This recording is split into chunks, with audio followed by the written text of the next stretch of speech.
Marion. Thank you, brothers, again.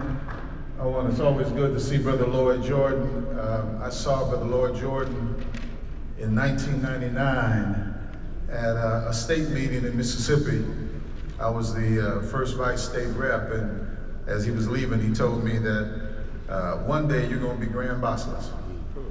I just looked at him and thought he was crazy, but I wanted to. Somehow he saw that in me in 1999. Brothers,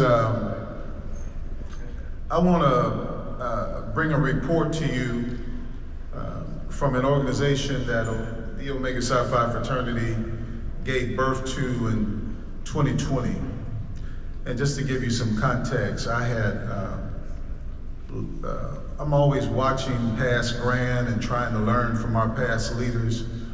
And one of the things that we always saw is there was some confusion, it seemed, about what a 501c7, which is what the Omega Psi Phi fraternity is, can do when it comes to the political arena. And I never forget, as First Vice Grand, Brother Knox would never refer to President Trump as President Trump. If you brothers remember, he called him 45. And that's all he would say, 45, or that man, and that kind of thing. He always seemed to have decided that there was a point that he would go and would not go beyond. And so there's been some issues of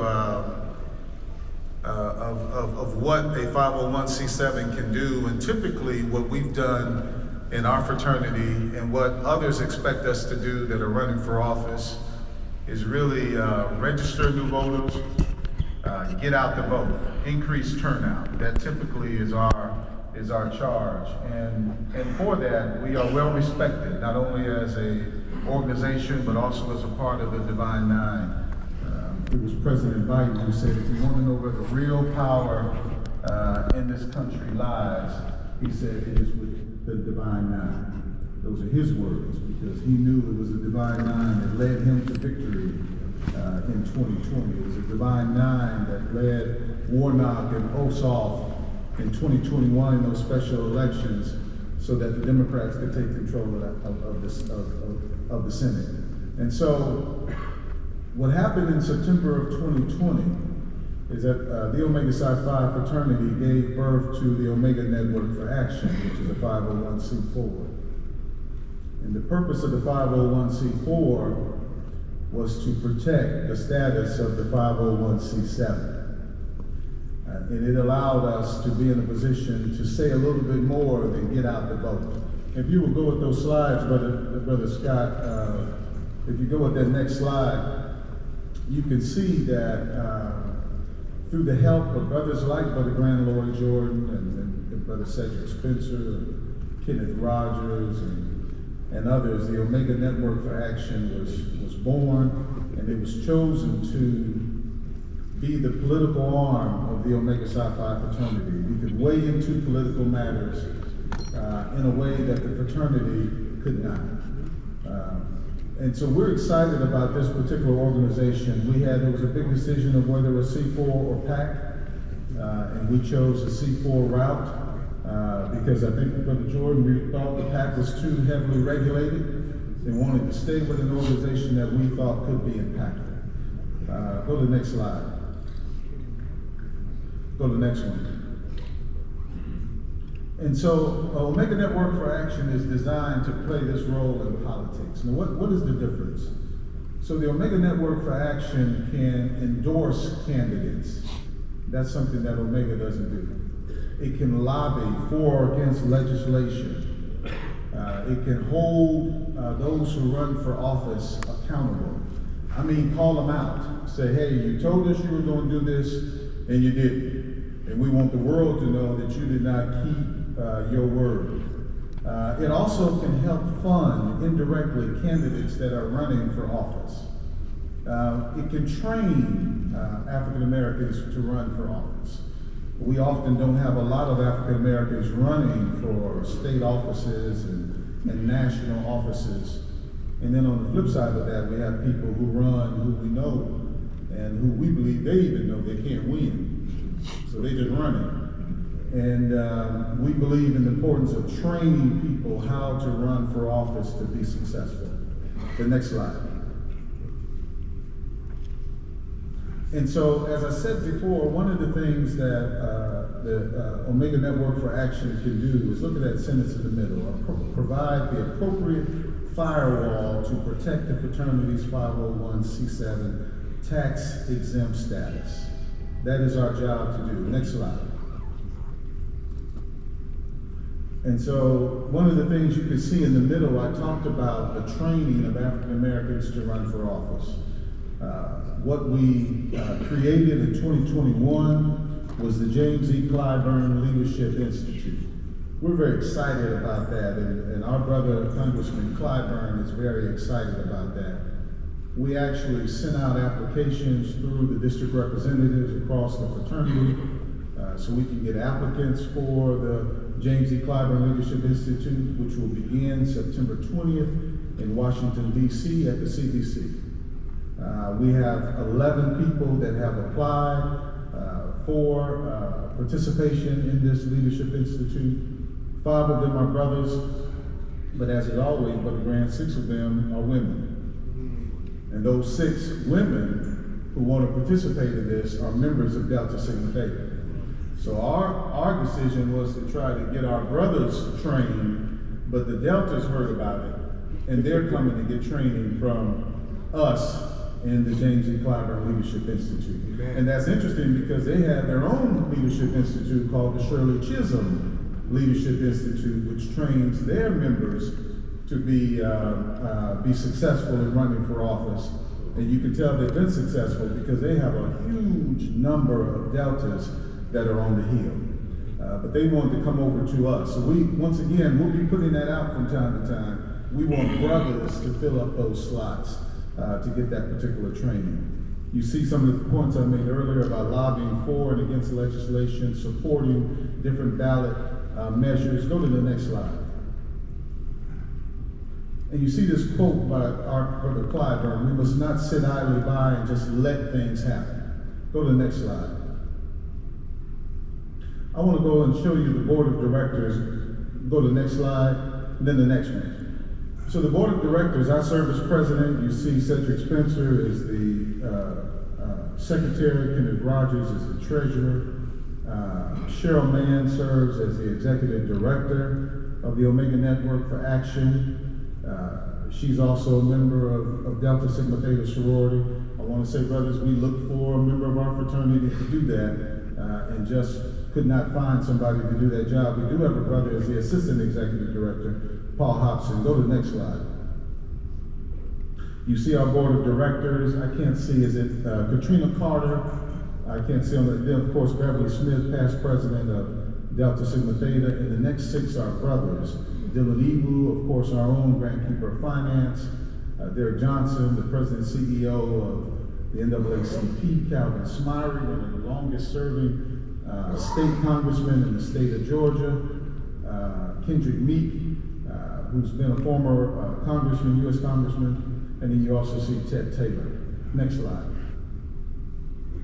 So some of the things that we've done, go down a few more slides, and I'll tell you when to stop. Go again, and one more. I wanted you, go back. I wanted you to see that again in 2020, one of the first things we were formed in late September, early October of 2020. And the Alphas had a PAC and a Super PAC. The Kappas had a PAC. The Sigmas had a Super PAC. The Iotas did not have anything, and we did not have anything.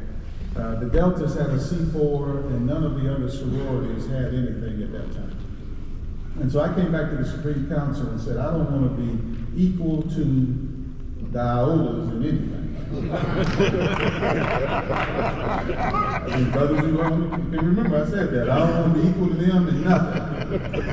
And we need to do something about this so that we can have our own power in this particular arena, right?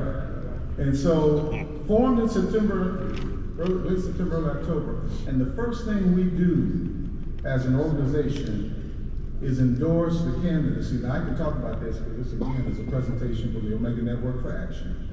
The first thing we do is endorse the Biden-Harris ticket. First thing we do. And we are the first of all of those organizations, those PACs and C4s to do that. The rest follow suit after that. The Alphas, the Kappas, the Sigmas, and the Deltas. Again, the rest of them did not have C4s or PACs. And so we were excited. If you put that slide back up, but we didn't stop there. Because, can you make that a little bit larger for me? Or for them too. But you can see we did some virtual town halls. And those virtual town halls, one we did with U.S. Congressman Clyburn and U.S. Congressman Thompson. We did one with Derek Johnson. We did a virtual town hall with Steve Harvey, D.L. Hughley, and Ricky Smiley. Get Out the Vote town hall. We also did one with the Divine Nine presidents. In addition to what I just talked about. And then can you go to the next slide? And I want to come back to this 2021. Go backwards, I'm sorry. Right there. You can also see at the bottom that we also did a lot of other endorsements. There were a lot of people who ran for Senate. There's even, if you notice, a public service commissioner race that we did, that we weighed in on. So we were weighing in very heavily on endorsing candidates, and we were very pleased with how eager the candidates were for that, because they would advertise that endorsement by the Omega Network for Action. Go to the next slide. And so then in 2021, we launched this Leadership Institute that I just talked about, that we're very excited about, and we went around the country talking about. Go back a slide. And so then in 2021 too, if you remember, in the special election in Georgia, if you remember, the control of the Senate was weighing on two candidates, and that was Ossoff and Warnock, if you remember that. And so Omega, through our Social Action Committee, through the Omega Network for Action, led that particular initiative, and we put billboards all across the state of Georgia pushing for black men to register and vote for that special election. We even did a town hall, a virtual town hall, with Warnock and Ossoff, and myself and Derek Johnson, who were the narrators, pushing their particular candidacy, and both of those men won. And then we also, of course, in 2022, you go back, are you going to show that? And that's if you see that, that was the flyer for that particular virtual town hall. And this town hall was well received in the state of Georgia and beyond. And those brothers, Warnock, who is an alpha, and Ossoff, I don't know what he is, but both of those individuals won, and they were able to take control of the Senate. I wanted you to see the power of what we do. Number one, Omega Network for Action.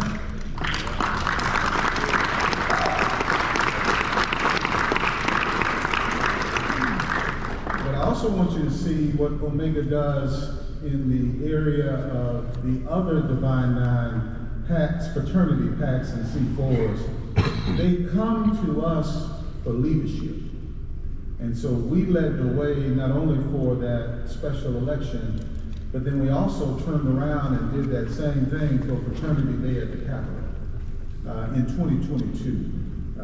Brother Graham Lewis and his team, along with Deke Every, who is the Social Action Chair, pulled that off last month, again in DC. We did that in 2022 with a lot of success because of our ability to lead the other Divine Nine PACs and C4. So keep that in mind.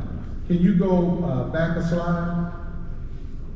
I wanted you to see too, if you see in 2022, well, even in 2021, you see we reached down and got a comptroller race in Maryland. Do you see that? You see Rod Bobo, who is a fraternity member in West Point. He did become mayor. You saw city councilman, but look at 2022. this last year, all of the folks that we endorsed and supported, some of whom you were supporting in your respective areas for office. And then in 2023, of course, we supported Jennifer McClellan from Virginia, who also won, and we're excited about her victory. Go forward now, if you would, Scott. Again. One more time. And so I want to talk a little bit about how ONFA kind of works with the fraternity.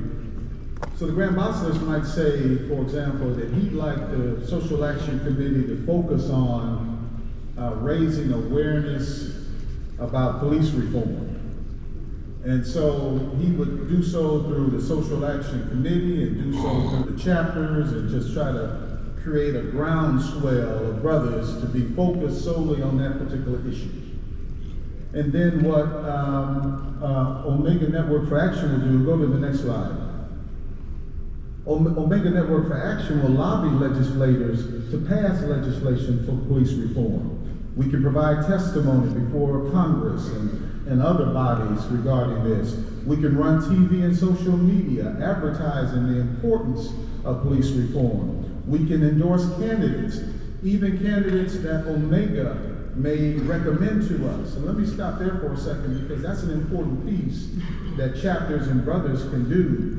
With this organization, you can recommend to us someone that you think is a credible candidate, be it Omega or someone else, that you think we ought to get behind to run for office. And we will take that you send us and give it due diligence. We're going to decide this month on someone that D.R. Lacey sent us from Maryland, Angela also Brooks, who is a great candidate for that state. He sent us her information. She is a black woman. She's a member of Delta Sigma Theta, strong candidate. And the C4 is looking right now at considering her. Someone else sent us someone, Lisa Blunt Rochester, from the state of Delaware, who is running for Senate, who is a strong candidate there. So when you send us, this is how you can use this organization. You can say, hey, this brother is running for office. We had a brother running out of Louisiana that we didn't know was a brother for a long time, until somebody told us. And so once we found out he was a brother, we could get behind it. So you can use Omega Network for Action in that way, and I'll show you that in a minute. But you can see, so if Omega says, hey, this is a candidate that's going to support police reform, then we can support that candidate, but we can also hold that candidate accountable. Go to the next slide. I've talked about that. Go to the next slide. And go to the next slide. All of this, I want to tell you, is on the website. So Scott, be ready. I want to show them the website where they can do some of the stuff we're talking about. Go to the next slide. Go ahead to the next slide. So here we talked about that endorsement policy that we have. So I want to be clear, we're not going to endorse everyone that you send up that's a member of the fraternity. Again, they have to be a credible candidate and have the wherewithal and the resources. I mean, they look like, they may have a long, but at least they have a long shot. We don't want nobody to have no shot. You follow what I'm saying? And some brothers will send us no shot folks. And you know, we've seen no shot folks run for office in Omega. So, but we're just being honest, right? So we want the brothers that have a shot, a real shot, and then we will look at those brothers and consider them. So go bring that back up where I can see it. So we talked about one thing, resource capacity. Do they have the resources? We can help them get more, but do they have some resources? Do they have a path to victory? Do they understand how they're going to galvanize voters to be supportive of them? Do they have a track record? Have they demonstrated civil rights engagement? Do they have a great reputation in the area? So we're going to look at things. Certainly if they're a member, that's going to something that will elevate them in our consideration. And we generally, go to the next slide, we generally try to stay out of primaries because sometimes it's pitting brother against brother. But, sometimes we'll weigh in on primaries. We're going to weigh in, I think, on also Brooks D.R. Lacey, because we think if she wins the primary, it's smooth sailing for her to win in general election.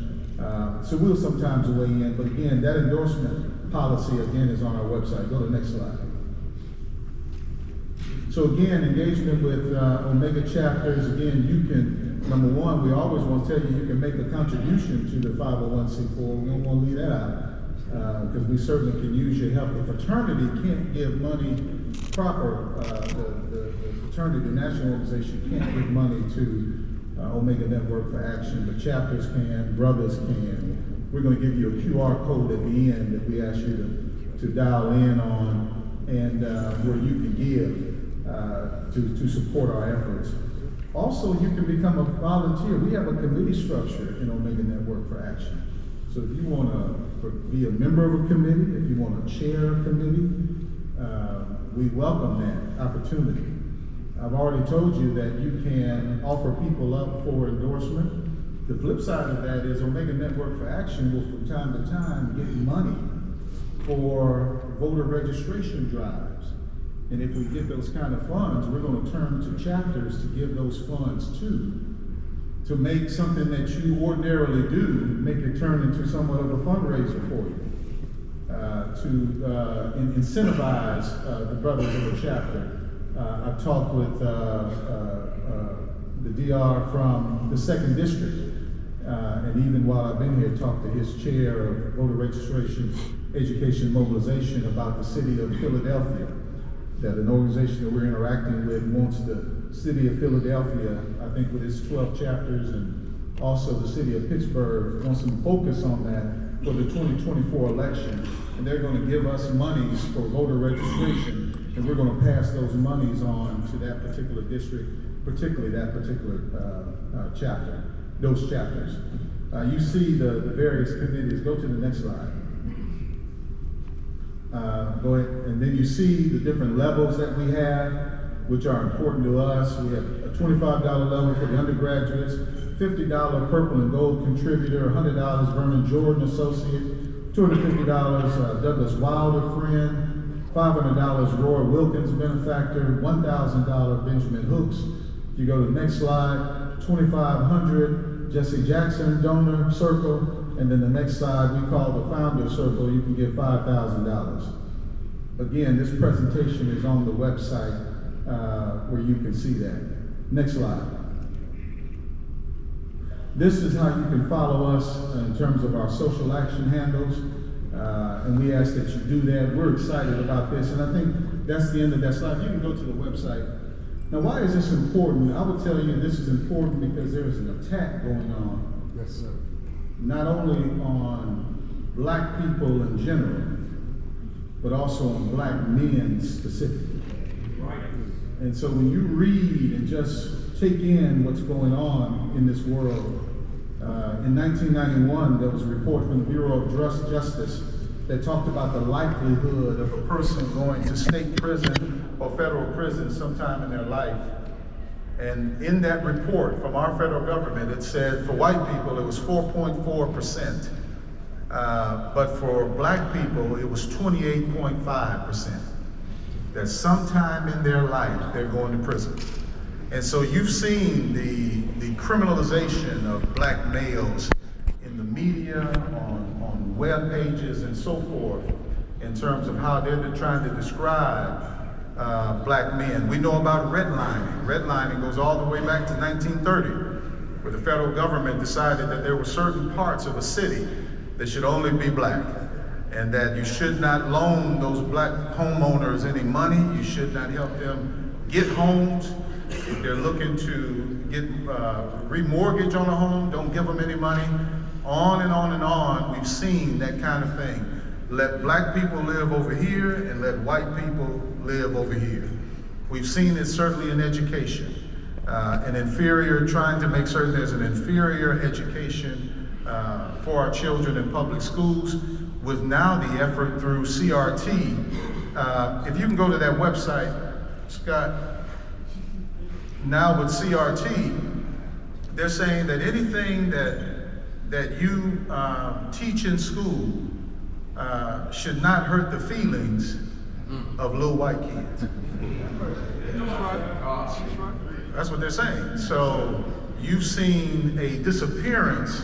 Now, they already didn't teach our history like they should have to begin with.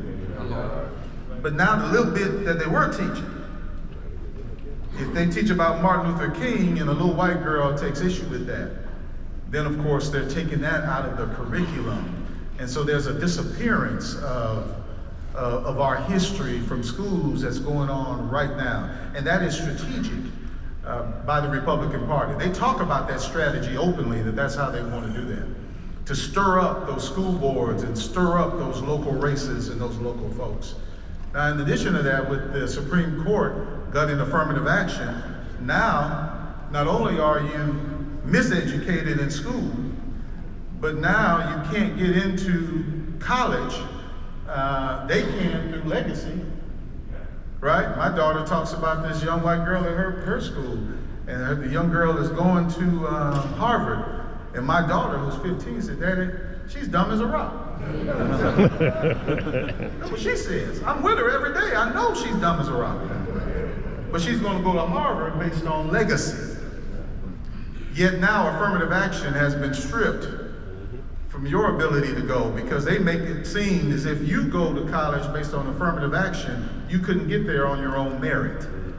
If you've seen the news recently, they're talking bad about Michelle Obama and Supreme Court Justice Jackson, that they never would have gotten to their position had it not been for affirmative action. And one person in particular said they took a white person's slot.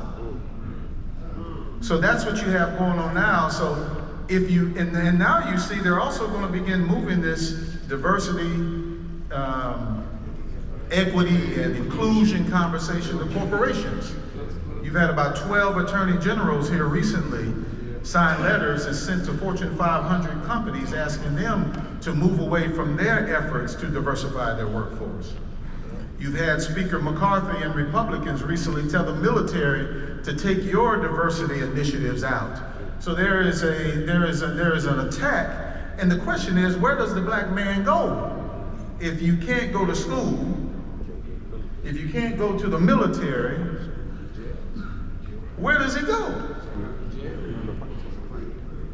And so we have to be very alert and aware of what's going on, particularly with black men. Coincidentally with that, there are 1,300 folks that are killed by police every year.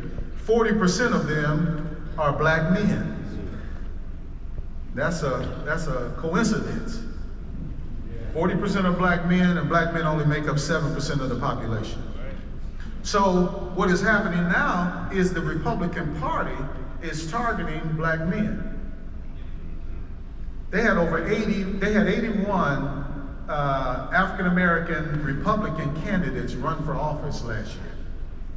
Never had that many. You have 5 Republican congressmen and 1 Republican senator.